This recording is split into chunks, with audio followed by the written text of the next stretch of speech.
Yeah, so I'll go back kind of to the brand pillars of Bonobos at founding. It was really about delivering great fit and great service, right? And it really starts with the ability to talk to customers. So, at our headquarters, we have our ninjas, which are our customer service team, and they are actively talking to customers. They're answering questions, they're giving advice, they're helping them with problems, they're solving problems. They're unscripted. They're just a wonderful group of human beings. And then our retail experience, our brick and mortar experience, the guide shops, where unlike a typical retail experience, you're going in and you're getting a one-on-one, highly immersive experience. You're getting advice, you're getting walked through the assortment, you're getting educated on the fit and product offering. So that's kind of the service part of it. The other piece is, something we've imbued in our product development process, and as we've expanded our business over the years, is really proactively getting customer feedback, reaching out to our best customers to understand, what are we not offering right now that we should be, or when we're thinking about a new category. For instance, this past fall we launched extended sizes, doing a bunch of research with both existing customers and customers that should be our customers to understand the pain points. What are the things that are missing, and getting that feedback. And what's amazing is when you have that sort of vulnerability as a brand to ask questions, to actively seek input, customers follow.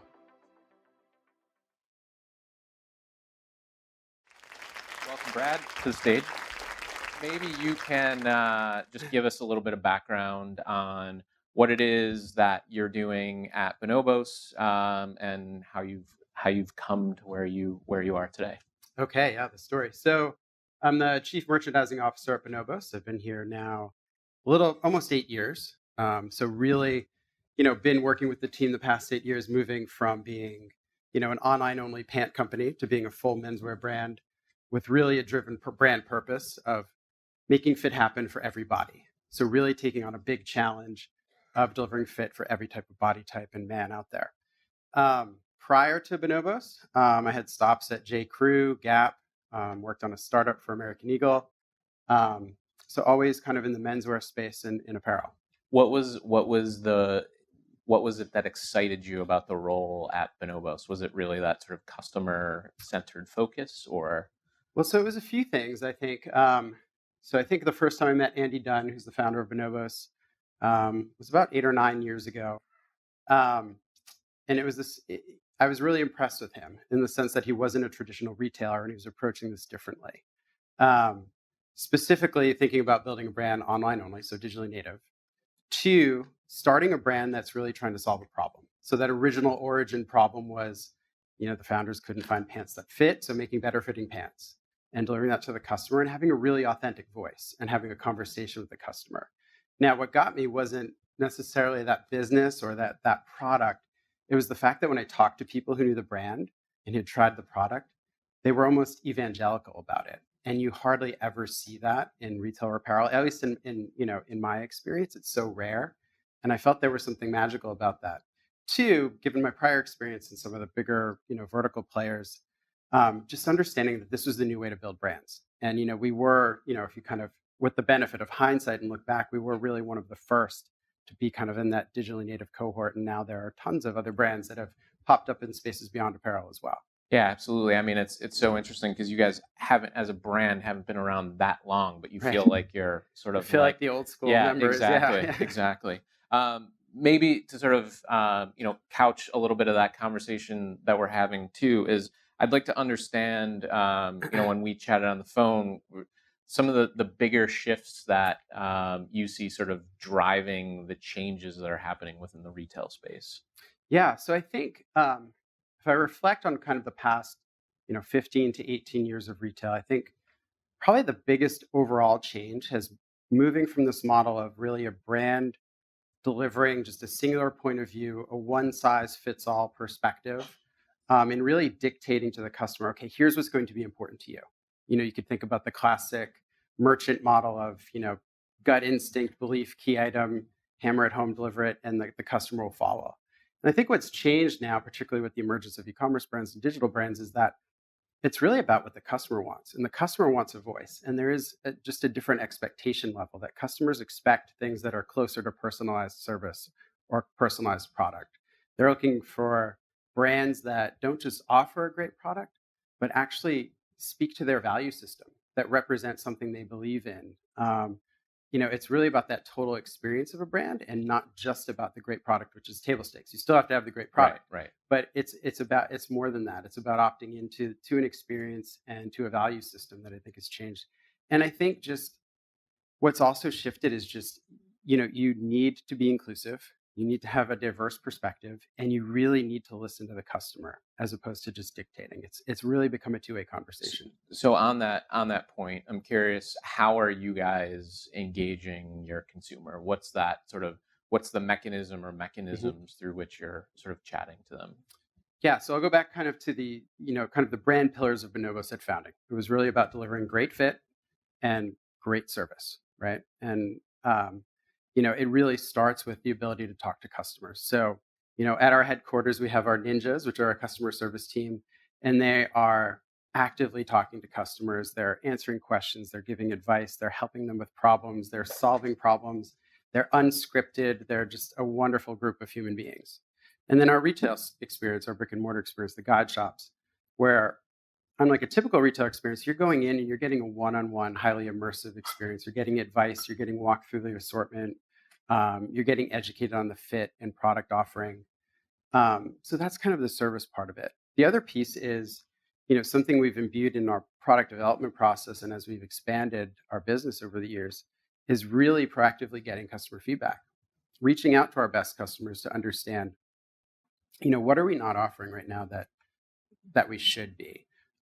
Or when we're thinking about a new category, for instance, this past fall, we launched extended sizes, doing a bunch of research with both existing customers and customers that should be our customers to understand the pain points. What are the things that are missing, and getting that feedback. And, what's amazing is when you have that sort of vulnerability as a brand to ask questions, to actively seek input, customers follow, and I think it's a really good tool of engagement.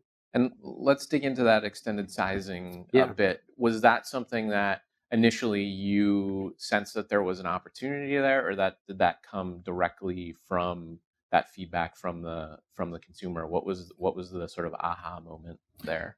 Yeah. So, from a basic kind of staging standpoint, with being a brand built on fit, we weren't offering a pant size above a size 40 waist, right?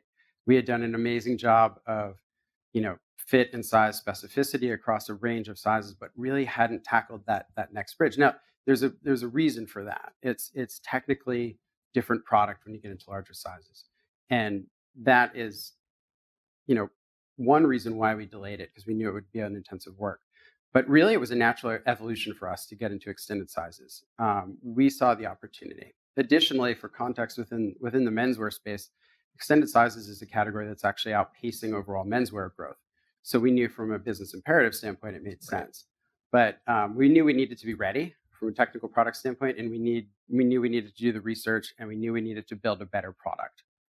From a very sort of operational, or I guess process point of view, I mean, obviously once you get into extended sizing, there's the sort of technical design aspects of it, there's the supply chain Yeah. aspects of it, the sort of pricing side of things. Mhm. Can you talk a little bit more about how you guys are sort of thinking about it, how you're Yeah. uniquely positioned? Yeah. And here's where the customer research was incredible for us. We, as a team, or subsets of the team, we traveled to different markets. We did shop alongs with customers. We did interviews. We did surveys, and we really crystallized a few key opportunities. One, there was a lack of stylish options in extended sizes.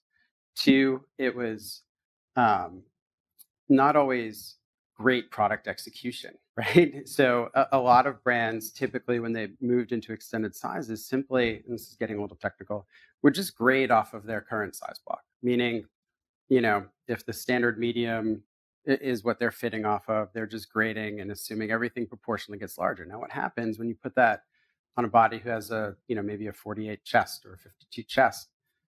As everything, as we started fitting garments, you see everything is getting bigger, and it doesn't make sense. Right, right, Just right. because you're a bigger guy doesn't mean you have huge wrists. And like, there were things that we knew were a product opportunity, and then price parity was another one. It's pretty common practice in extended sizes to charge more simply because it costs more to make the product. And we felt No, we want our customer to feel like this is an extension of what we do. This is not an incremental activity. This is not a side project. This is not like here. This is for you in the corner. No, this we wanted to be a part of the overall assortment, and so price parity was important to us. We'd rather take the hit on the margin side on the cost of making that product to offer the same price to everyone. That's, I mean, as a kid who grew up wearing husky jeans, Mm. I sort of appreciate that style side of things.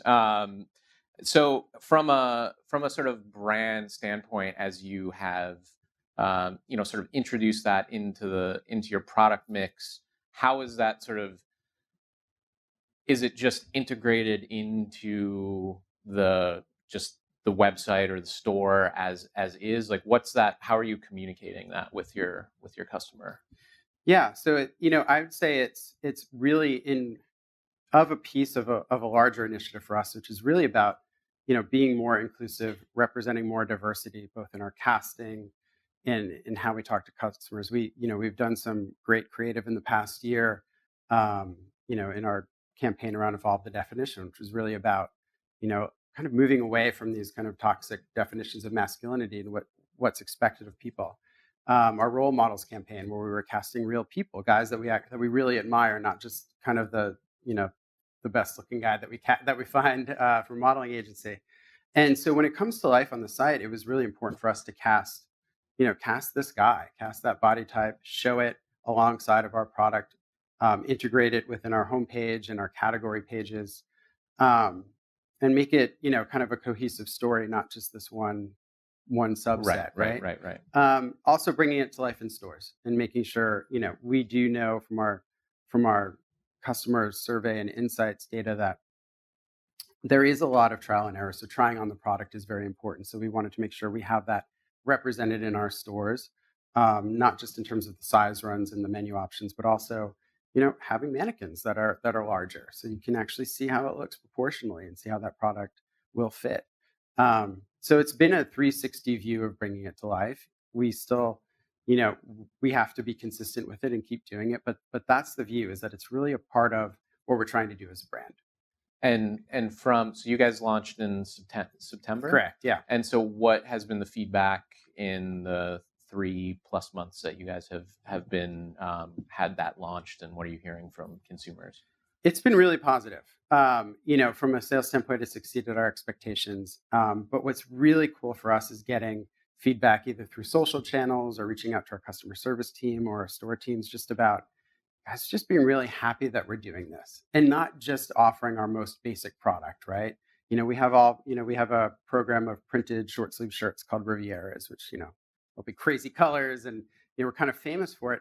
We're offering that in extended sizes. We're offering colors of chinos in extended sizes. So I think there's been a lot of positive feedback from the customer about, like, finally, there's some fashion in this category. There's some stuff that I could kind of take a step out on.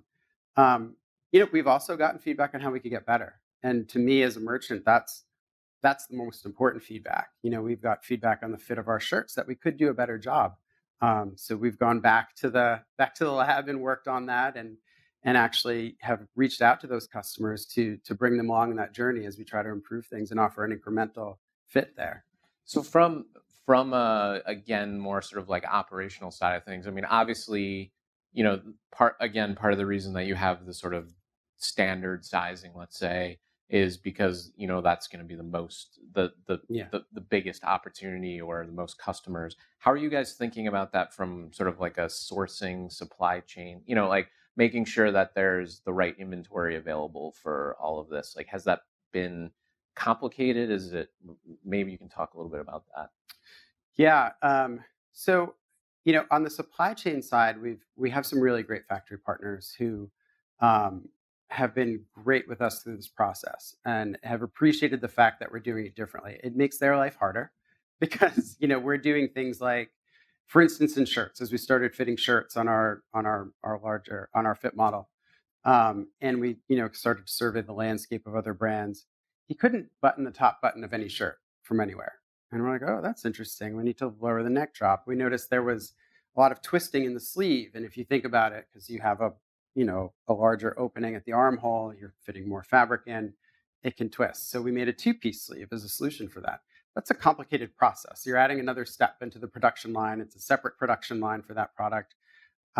Same with our pants. We have details like in our suiting pant, a little bit of hidden elastic for a little bit of ease. We changed little details like belt loop size, trim size to make sure that it looks all proportionally right. Those are all complicated things. And thankfully, like I said, we have a great sourcing base who was willing to work with us on this. In terms of the inventory and planning, the SKU level complexity of our business in total is staggering. Now, that's where being an e-commerce driven brand is a tremendous advantage, right? So, if you think about our channels of distribution in our direct business, right? So online and our guide shops, uh, we're fulfill our store orders through e-commerce, right? So the model in our guide shops is you're getting this immersive, high touch experience one-on-one, and then the order is placed for you and shipped. So as a total business, we're buying inventory and aggregating demand. We're not, if we had to deliver the SKU complexity to stores by stocking actual inventory, it would be impossible. So that's the advantage of our model. And being digitally native has given us a lot of good learnings along the way in sort of forecasting size performance. So I think we have a leg up on other people on that dimension. And so the inventory in stock piece has been pretty smooth. We get surprised. It's an inexact science when you're purchasing inventory months in advance, but generally we have good capability set there. Yeah, I mean, it's interesting. Because earlier in the day there was that sort of conversation of that sort of shift from, again, your model, which is that experience the clothing, but then it's fulfilled in a completely different way, and that's been at the heart of your business for so long. So I guess as we sort of get to the end of the conversation, I'm just curious, as you are thinking about the learnings from this new initiative, what are some of the things that we can sort of look forward to hearing from you guys as a brand as we look into 2019 and beyond? Yeah, so for us, it's really about continuing the work we started last year on being more of a purpose-driven brand and really embracing this fit for everybody, right? So you could say that clever what we did there. Yes. and being louder about that and being more authoritative in that in our brand marketing and our storytelling, and continuing to tell great product stories and delivering great product. I mentioned at the beginning sort of that shift in what's happened in retail. It is a lot of customer driven perspective. It has been the primary change, but you still have to make great product that people love, and that's how you drive loyalty. In addition to all the other tactics, you still have to make great products. So we're really excited about the year ahead. We have a lot to do, and continue to try to strive for that mission. Wonderful. Well, thank you so much, Brad.